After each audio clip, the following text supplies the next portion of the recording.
Shawn French, what up?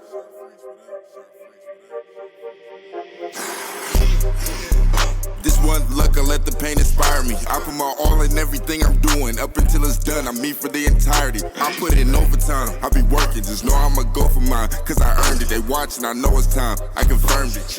A whole society determined society. What's up, everybody? We are back, the Determined Society, with another episode. I'm your host, Shawn French. If this is your first time listening or watching, please subscribe to the show on Apple and Spotify and YouTube. Write me a review. If you like it, you think it's great, let me know. Share the show with some friends. You know, today I just want to have an open conversation with you guys, kind of where I'm at right now and where I feel my lovely community members in Southwest Florida are. Man, we are fucking tired. I'm going to tell you what right now, I feel like the last month or so, I haven't had any normalcy in any of my three businesses. I feel like the gym has been here and there. And I feel as though when you're little and just you're trying to learn how to swim and you got that neck above water a little bit and you're just trying to stay afloat, I feel like that's where me, my wife, and most of the people here in the community in Southwest Florida are. So let me catch you up if you're on the other side of the world or even on the other side of the United States of America and don't pay much attention to what has gone on here in the last month or so. We have been touched with hurricane fever. I realize that when you live in the southeastern United States, those are things that you're going to deal with. And I'll also say over the last 2 to 4 years, it's really the last two, it's becoming more prevalent and more intense. I moved here in 2008. Definitely don't like hurricanes. They scare the shit out of me, but I've learned to deal with them a little bit. And I think the most anxietizing feeling about the hurricane is knowing they're coming. And, you know, we hear a lot of things that, hey, if you grow up in California, you're used to earthquakes, you know, you don't know when they're coming. Or, you know, if you live in the Midwest, you have tornadoes, you don't have time to react. Almost like those are better situations, in my opinion. You know, growing up in California, I remember being through multiple earthquakes and you just react. It's quick, it's over, and, you know, that's it. You know, but here you get this, you know, storm or disturbance that comes off the coast of Africa or in the Yucatan Peninsula, and you're literally glued to fucking Instagram or the TV for the next goddamn 2 freaking weeks. And all the while you're trying to go get gas, you're trying to get food, you're trying to get water. And then you're looking at your little babies and your kids and your wife. And do we shutter up? Do we put the shutters up? You know, do I do it myself? Do we hire somebody? Because yeah, your boy's afraid of heights. I ain't getting up on the fucking second floor, especially if it's wet. So, you know, you go through all these things that you're thinking about in your mind consciously, and it's not like it goes away. You close your eyes at night and you're thinking about what's coming, and you wake up the next day and you think about what's potentially coming, and you're in the survival mode. So this show today is for everybody that feels like they're in survival mode, that you feel like you may be overwhelmed in some area of your life. You may not be physically going through hurricane season here in Southeast United States, but you might be in a hurricane season, you know, figuratively in your own mind and in your life. And I just want this to be somewhat of an inspirational and informative message today. So let me back up. A couple weeks ago, my wife and my friend Lauren was getting married in California, and we debated on whether or not we were going to go because of the potential impending storms that were coming to Florida. This was after Hurricane Helene. And then when we saw that, you know, it was breaking up and it was only going to be a tropical disturbance, we decided to go. And, you know, we had obviously left the kids here in Florida, and we fly out to California, which is my home state. And so we're in Southern California in Temecula, fucking beautiful wineries. Had a great time just having some time with me and my wife, because we hadn't had time together for just alone since our youngest was born 5 years ago, almost 6 years ago. Haven't had a weekend, haven't had any time like that to connect. No vacations, alone. So we were going to use this time as, you know, an amazing time to reconnect. Well, we get there and the probability goes from 10% to 20% that something was coming to 30 to 40 to 50 to all of a sudden Hurricane Milton was going to barrel down on, you know, the west coast of Florida at a category 5. I mean, winds at one point got up to 180 out in the middle of the Gulf. So we're sitting there the last day and a half, 2 days of our trip, worried about getting home in time to get to the kids. So I want you guys to stick with me because there is a lesson in all this. While it sounds like I'm venting or bitching and complaining, I'm really not. I'm painting the story for you guys. So we fly from San Diego back home, right? And our flight path was supposed to go from San Diego to Dallas to Tallahassee.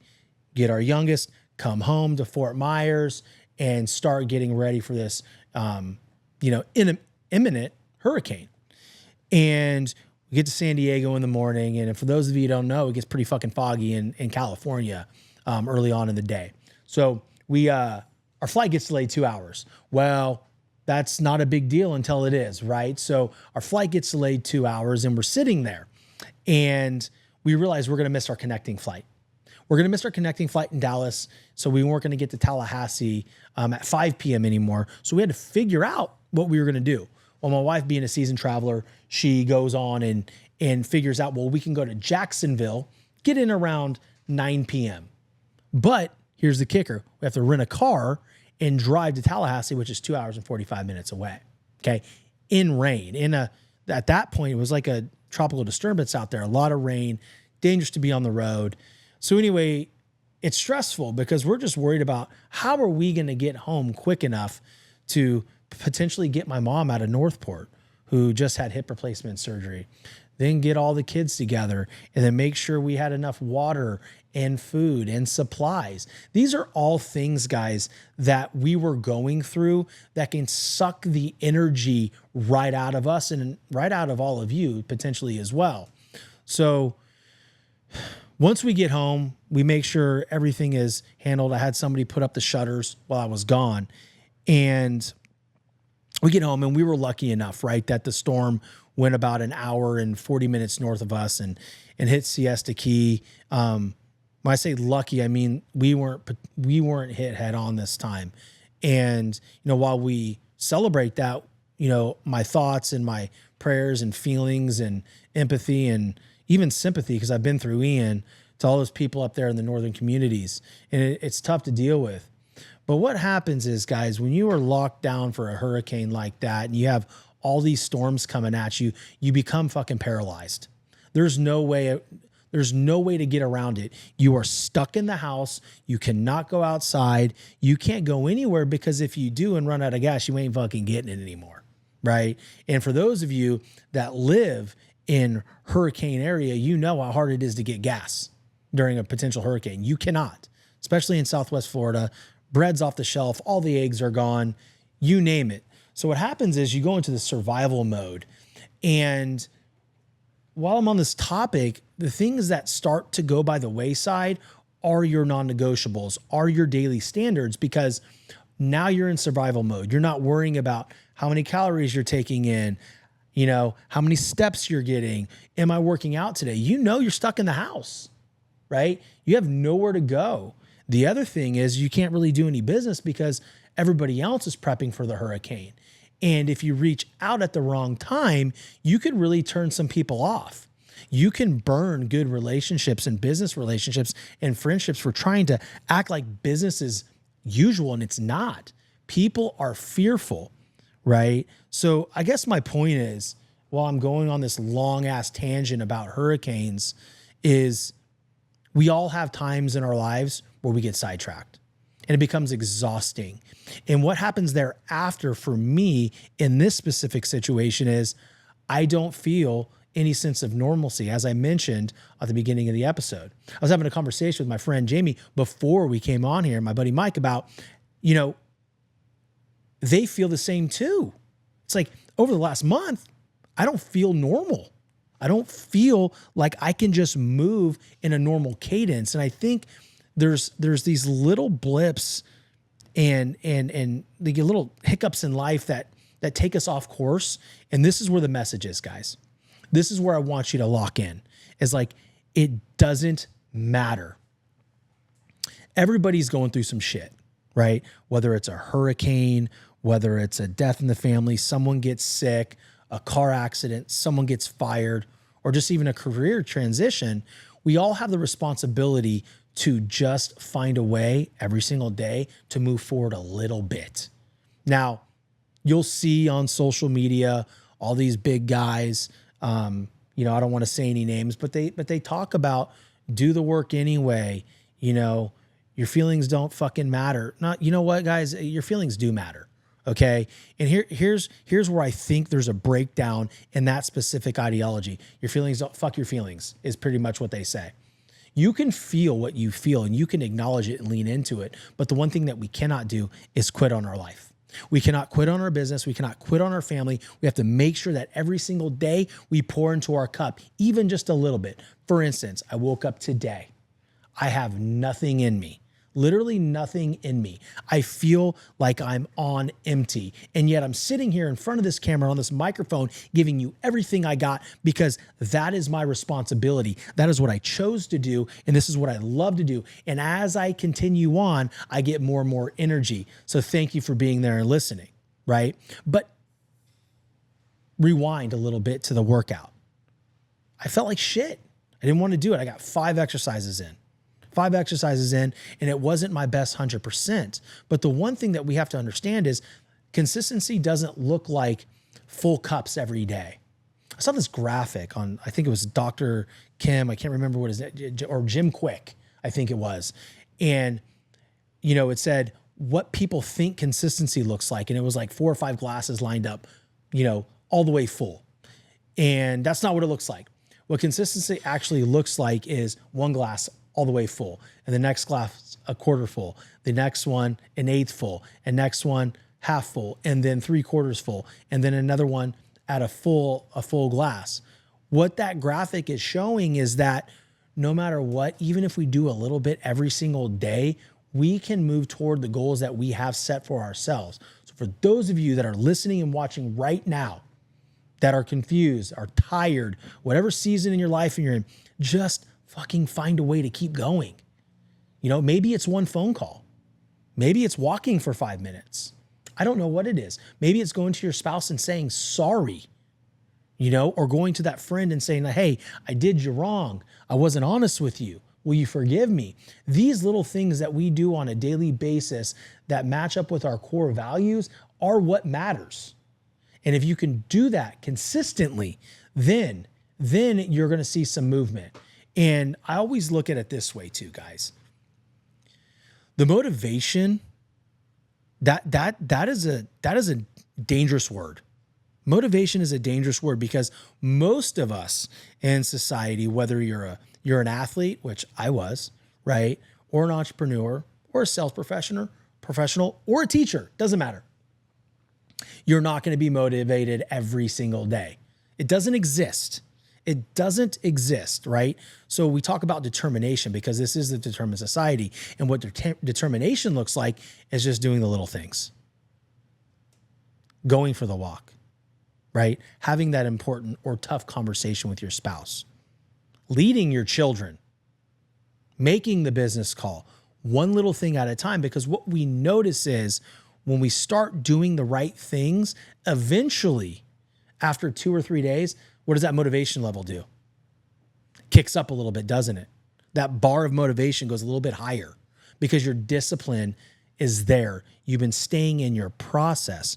So that's the key. And this is something that I need to go back and look at in my life right now, specifically in nutrition in the gym. Because everybody that's listened over the last 4 years knows that is my main struggle in life. I can get up and I can work and I can do my show and I can build this brand. The thing that's the hardest for me is managing the nutrition, the meals, the workouts. But if I just make that my standard, and my standard this week is 3 days to get in the gym, well, it's better than 0, right? And there's gonna be a lot of people out there saying like, if you're not waking up at 2 a.m. and working out twice a day, 7 days a week, you ain't shit. Guys, they're looking for clicks. They're looking for clicks. They're looking for social media clout. That is not real life. It is not sustainable. Find a process that works for you. If you're getting in the gym once every 2 weeks, well, is it 3 days a week, Monday, Wednesday, Friday better? How could you not feel good about that? How could you not look in the mirror at night when you're brushing your teeth before you go to bed and be happy with what you see? We do that enough. We do that for 2-3 straight weeks. And then it turns into Monday, Tuesday, Thursday, Friday. And then maybe eventually it's Monday through Friday. And what you've done is you've built a process that's sustainable. You've built a ramp up. And now that motivation is there. Now you're accomplishing your goals. And then you look back after 6 months and maybe you're completely transformed. Your business can be that way too. Your relationship can be that way too. So that's my message today, guys. If you are tired and if you are overwhelmed, just start small. We're all feeling that way, right? No matter what you're going through, no matter where you live in the United States of America or where you're at in this world, things come at you. And what you have to do every day is understand that it's okay to feel a certain way, but it's not okay to fucking give up. So don't give up on yourself. Don't give up on your people. Keep moving forward, even if it's just an inch every single day. One of my favorite things is just, hey, let's move that football down the field just a little bit, right? There's a little sports analogy for you. So again, I want to thank you guys for tuning in. If you have any questions, pop into the DMs at the Shawn French and share the show with someone that you know that may need to hear it. And I'll see you next time. Stay determined. So I've tried a lot of protein. What I've always found is all the flavors, you can taste artificial flavoring in them. With raw, it's exactly that. I don't taste that. It's a clean protein source. Tastes great, and I'm not putting a lot of things in my body that aren't good for you. The biggest thing that I will say that I love about raw nutrition and Bum Energy is they're all natural ingredients and they're third-party tested. So what that means is an actual lab test is to make sure what's in the product is actually what is stated on the label. And then you'll see on the website of Raw Nutrition that it is signed off on. So there's no banned substances in these products. Athletes can use them safely and not get tested and popped for a failed drug test for performance enhancing, ingredients. It's completely safe, guilt-free, baby.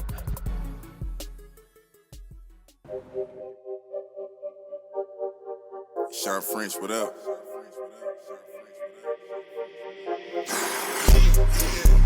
This one luck, I let the pain inspire me. I put my all in everything I'm doing. Up until it's done, I'm me for the entirety. I put in overtime, I be working. Just know I'ma go for mine, cause I earned it. They watching, I know it's time, I confirmed it.